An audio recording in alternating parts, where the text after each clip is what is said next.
Well, ladies and gentlemen, he's back. The Arnold's back. Yes, Arnold Schwarzenegger has now made his official starring return. Although in reality, he really made his first return in The Expendables 2. We won't count The Expendables. That was a quick cameo that he did on an off day that he was off. But this is Schwarzenegger's grand return to cinema. And if you're an Arnold fan, The Last Stand, it will entertain you. However, as an actual Arnold movie, it's mediocre. It's an interesting mix, to say the least. It's an interesting mix of how should I put this in terms that doesn't too denigrate it. It's like an eraser. That's what the other Arnold film I'd compare it to. Eraser. It's kind of somewhat of a continuation of those really late '90s Arnold movies. Although not all of them were bad, but Eraser is probably the one best comparable for it, without the super high tech stuff.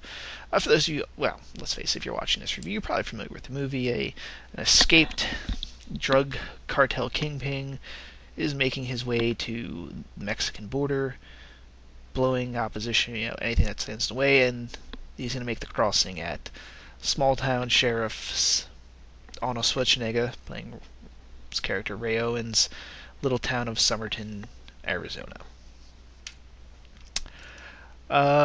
You really don't need much more of a setup than that, although it's kind of weird. The film plays this it kind of starts to go into silly territory, but at the same time tries to keep it realistic. It's, in a way, I think they didn't quite know what to do with it. I think they probably should have gone with the more silly. Not like silly, but we're talking kind of commando over the top stuff. And instead, they decide to. This might be this director's personal preference that he likes the more realistic action. Although it's certainly gory, it is an R. Although this is one of those times you probably could have made the argument they could have easily made this a PG-13 and really not taken much out of the way other than a couple of scenes of gore. But on the plus side, at least with the gore, half of it was CG'd, the other half was practical. It's kind of weird to guess why. I mean, there's a few shots that were they were a bit in the distance, so I could see them kind of go, well, we'll add it in post because we'll know exactly how to look in post. But at least they did actual gore. They could have easily turned this into a PG-13 though. I kind of wonder. Well, we'll see what their box office results were. I'm thinking it's not doing as well, only because when I went to see it, there was one other person in the theater, 2 people. But that could have that's my theater, and that's the showing I went to. I went to a 5 o'clock showing, which I think are normally not that busy. But as I'm looking at IMDb here, the director, who is Korean director Ji-won Kim, this is his first major production as far as I can see. I saw The Devil, which I didn't see, The Good, the Bad, and The Weird. I've heard of that one, didn't see it. They're all relatively small films, so this is his first actual debut in true Hollywood fashion. But you can tell he must be an action guy, though, I'm guessing. I wonder if he fell into. Sometimes a lot of these directors, if they're not too familiar with the Hollywood, they try to tamper themselves too much. Maybe that was what's happening here. I'll be curious if he gets another movie, major motion picture, on this. It might turn out better, but this is one I think they could have gone with the more extreme. As for Arnold himself, and kind of the writing and all that, they did a few good things with it. With Arnold having kind of little hints and nods to previous stuff, but at the same time didn't go overboard. Not like Expendables 2, which is alright. That shows a little bit more skill. They had it's from the trailer, but what's his name? Luis Guzman. He's got the Conan sword, and he kind of makes a little poster move towards does the pose from the poster of Conan. But in context, it kind of makes sense. Like Schwarzenegger kind of like throws an insult, or not an insult, but like a little jab at him, and he kind of just does a jab back, like, yeah, I'll cleave your head off. It worked. I think people were a little too nervous that it was gonna be nothing but Arnold puns throughout the entire thing, and he's got a few Arnold lines, but they're not repeats. It's like, I'm the sheriff, when he puts the bullet in Peter Strohmeyer, which, by the way, it seems like, I don't know if he just like took over this role completely, but Peter Strohmeyer, who is, of course, basically, even though he's Swedish, he always plays Russian characters, because Americans apparently can't tell the difference. Is one of those characters. You're gonna recognize him as soon as you see him. You kind of wonder, this part. I don't think this part was written for him. I think he just decided to. I want to be in a movie with Arnold, so he took this and he completely stole the thunder for who's the top villain. He's supposed to be basically another henchman underling who's setting up this bridge for the cartel guy to escape over, because he's got this super fast car that's faster than a helicopter, which I don't think that's actually. Sure, you can be faster in some helicopters, but helicopters can be really fast, and even if a car can technically go faster than a helicopter should be able to keep up because one, it doesn't have the curves in the road that a car has to take, so it can just go straight. And if you're driving, you've got to be able to slow, make the turn, all that stuff. Helicopters keeps on going straight. There's nothing, it doesn't have to fly around stuff. And even if there's a mountain, it just goes higher. So it's got that advantage. In fact, I think they make that mention, but I think the way he doesn't even like outrun the helicopter. Like, they make that line in the movie, and he like does this, like, he turns the lights off and he does this like stop maneuver, and he kind of just like escapes by driving around like the headlights. It's kind of implied. They kind of imply, and they give at least an excuse for this. I'll give them this. They tried to answer everything. I think, one, they try to make this a timeline issue where they put down. I don't think if you really examine it, the timeline, it makes sense. I think they forget. Like, I think there was probably one or two rewrites in here, and I think they messed up on some of the timelines. Like they say, oh, he'll be in that town in about 67 minutes, and it's like, for the setup time, it like seems like they would need a couple like hours. But they try to establish that this all happens in the course of about 12 hours, the film. They try to justify why, there's not like a huge reinforcements, and they even try to establish that they're sending reinforcements. They're sending a SWAT team to your town to make sure, but he runs across the SWAT team, the cartel guy, like way before then. Like, how are they supposed to be there ahead of time if he's passing them by? Like, where were these guys coming from? Shouldn't they have been coming like from a county over? Like, and if he's that far ahead of everybody, how are they supposed to get there before he would? Like, isn't that the whole point of sending them down? Because apparently there's a border crossing, and it's like heavily reinforced and all that stuff.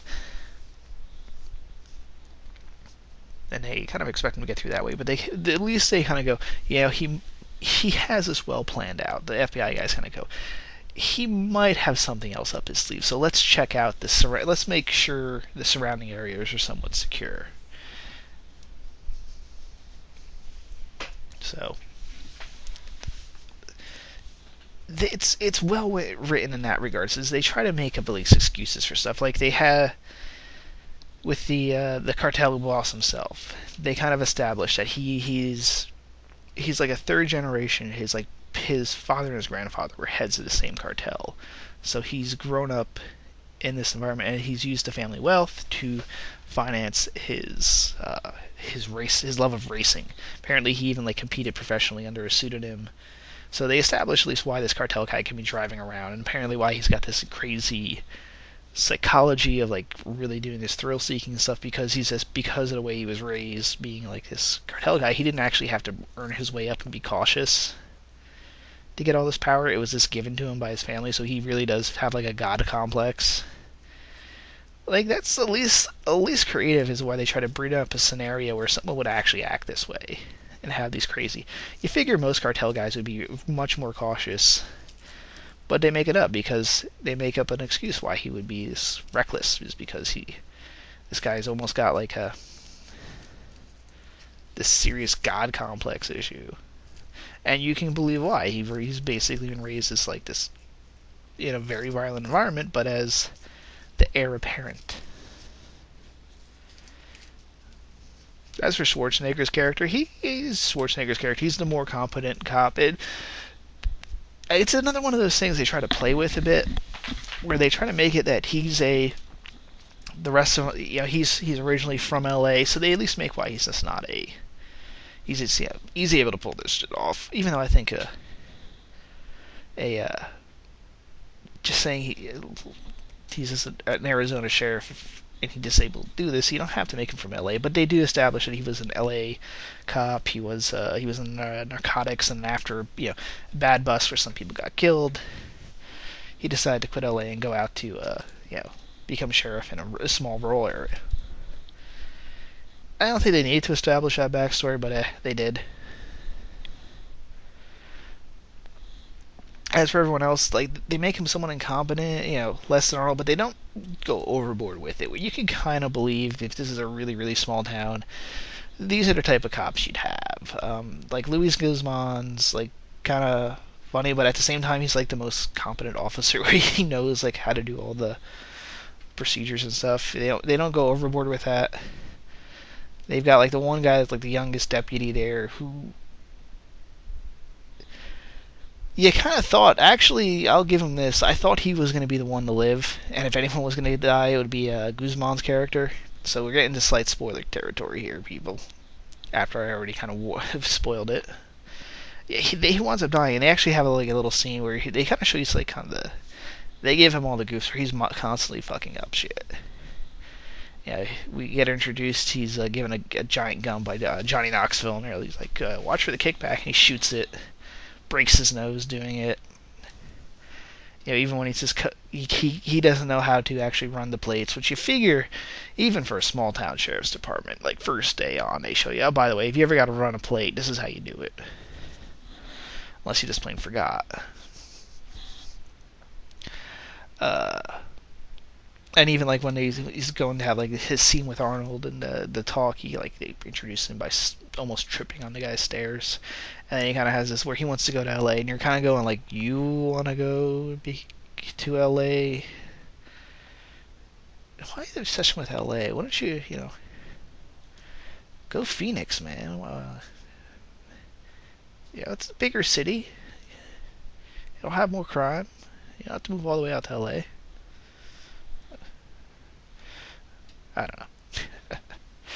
But they kind of have it, so you're kind of picturing that, like, oh, this is going to be that character. He gets his wish, he teams up with Arnold, becomes more competent. He seems to be the more incompetent guy, so he's going to have the arc.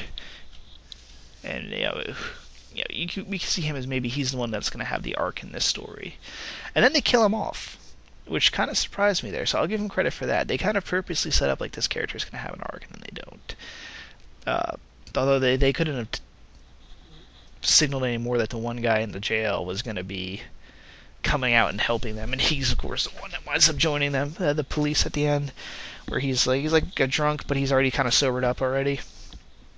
And he's back. He was a high school sweetheart with the female sheriff's deputy. And he's friends with the other cop, not Guzman, the dead meat cop, the one that died. And they established she was in Iraq, and part of his reason he's drinking is because of his experiences in the war. And you kind of go, okay, they established one, he's already has a rapport with the cops, so there's a reason for the cops to let him out or to trust him. And two, we know he's probably capable of fighting. He can get into a gunfight. He's apparently an ex-soldier. So you already knew what exactly they were going to do with that guy. But again, it kind of shows they at least try to make explanations, where it's not just they're letting the one guy in the jail out. They kind of know he's just kind of this. He's in the drunk tank, Everyone knows him, but it's a small enough town where you could believe the cops would be loose enough. They establish he's got a motivation to help them because he's personal friends with the deputies, and therefore, he wants revenge too. It works. So, I'm trying to recall this because I actually saw this movie yesterday, and I just kind of got back from the theater and was so tired I just kind of went to sleep right after I got back, which is why I'm posting this up now. And it is kind of forgettable. I will say that. I mean, it's still an Arnold movie. I still like even the forgettable Arnold movies, but I will say that. I'm hoping our true Arnold's back moment is going to be when he's got that prison movie with Stallone. That looks a lot better. Even the marketing for this movie, I think assumed it was going to be a little bit more out there. They have Johnny Knoxville, but they even have Johnny Knoxville not be as crazy. Although he kind of is at the end, but I'll talk about that real quick. Johnny Knoxville, when we see him at first, he's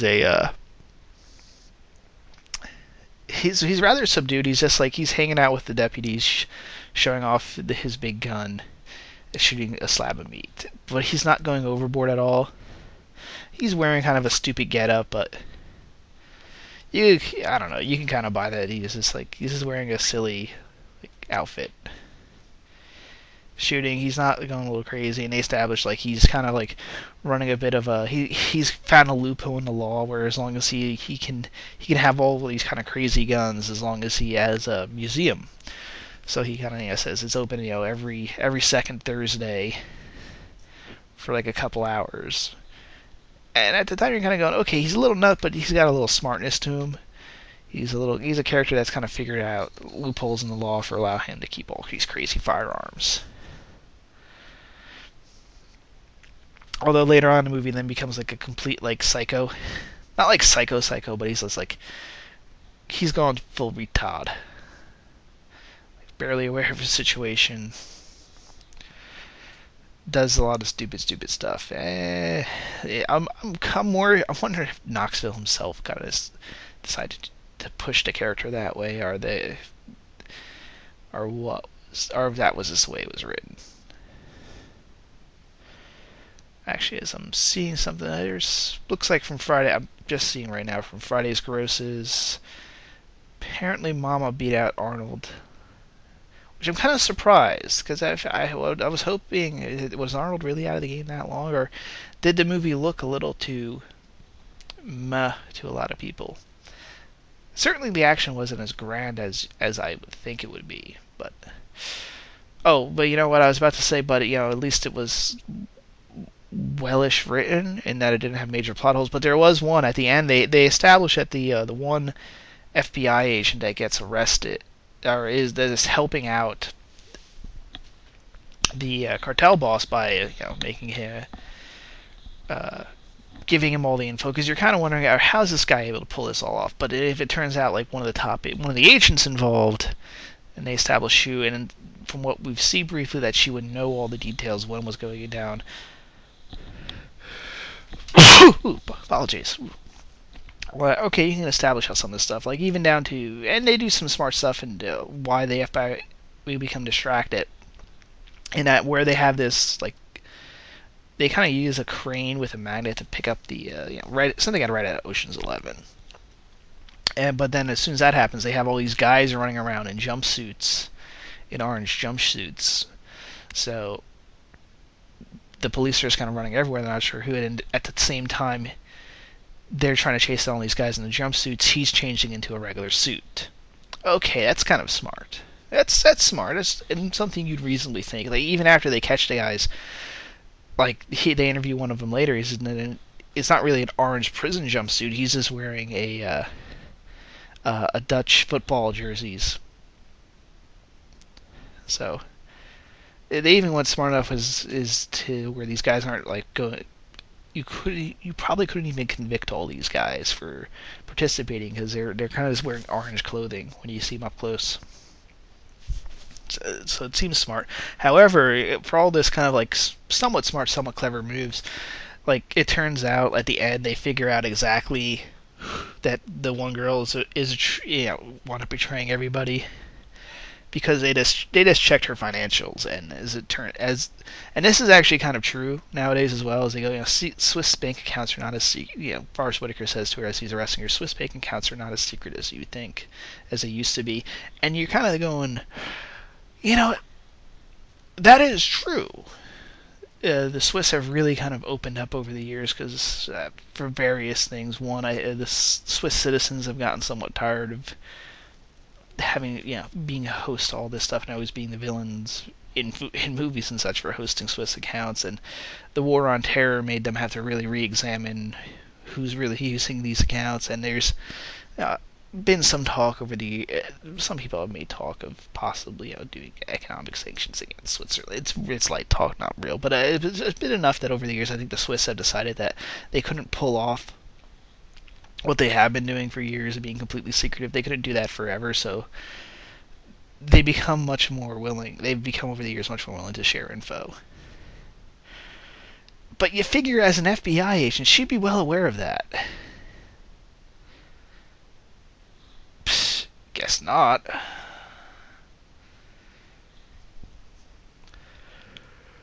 So actually, I was about to say that, but there's also another slight flaw in their plan, though, because one of the things is he assumes he can take on, there's one FBI agent in a van with him when he gets picked up, and he kind of attacks the guy and kills him, and you're kind of going, he's assuming that trained FBI agent who is not in handcuffs, he can take him on. What happens if the guy? This is what I like to call this is a Goyerism, and I say that as for the writer Goyer. What's his name? His full name from Dark Knight Rises. Actually, oops. As you can hear me typing it, Blade and Trinity. He directed Blade Trinity, but he also wrote David S. Goyer. That's what it was. He writes and he tries to come up with these very clever ways for villains to get out of these situations. He wrote The Dark Knight. He also wrote Black Ops 2, and you can kind of see with both those characters, there's you see in general how their plan works, but it's always in the smaller details. They've got to they're relying on this I'm gonna have one particular person here, and that person I can totally take in a hand-on-hand a fight while I'm tied up. He does the same thing here. It's what happens if they just happen to have a second agent in there? What happens if this agent just happened to, first off, what makes a guy that's been in prison for long enough that they're really on the verge of executing him? And why? Also reminds me, when they normally, Hollywood has this thing sometimes where they're like that, where somebody's about to be executed, so we're transferring them. Normally if you're put on death row, you're sent to the institution from the get-go that you're going to be executed in. That tends to be how that actually works. But regardless, that's another flaw. What happens if that agent just beat him back down, and then the agent had the gun on him? Or what happens if, again, this second guy happened to be sitting in there when they did this whole attack? There's all those little details where these elaborate plans tend to fall apart. Oh yeah, and since I'm talking about that, where the heck, they set up a roadblock, and even though they establish how fast this car is, apparently the car, they had it set up where there was a crew of guys. This is a scene kind of from the movie, or from the trailers, where they had the two SUVs kind of go charge the police barricade. And there's a couple things that was different from the trailer than it was in the movie. I think in the trailer it actually showed them kind of more at daytime. I'm trying to remember.